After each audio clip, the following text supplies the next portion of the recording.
Nous retrouvons pour cet exemple de la fonction somme.si notre liste de vendeurs et les CA réalisés. Cette fonction a à peu près le même aspect que nb.si, à la différence qu'elle ne va pas compter le nombre de réponses, mais elle va additionner les réponses obtenues. Je me positionne en E9 et j'écris égal somme.si parenthèse ouvrante. Il y a trois arguments. Le premier argument, je vais donner la plage de cellules qui contient les informations qui vont servir à la recherche du critère. Donc, comme mon critère ce sera le prénom du vendeur, je donne donc la plage de cellules qui contient l'ensemble des prénoms. Et j'oublie pas de mettre cette plage de cellules en référence absolue, donc en rajoutant les dollars. Avec la touche F4.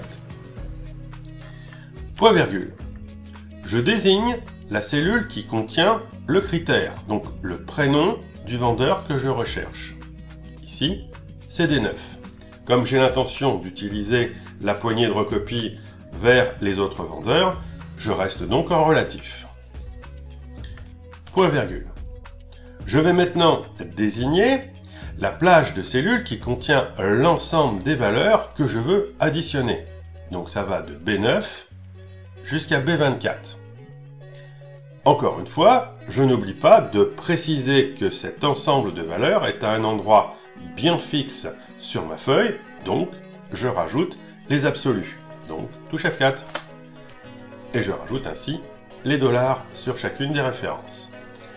Je ferme la parenthèse et je valide. 16 547. C'est bien effectivement la somme des valeurs qui ont été trouvées pour Alain. Je peux faire la même chose maintenant pour les autres vendeurs en prenant la poignée et je tire vers le bas.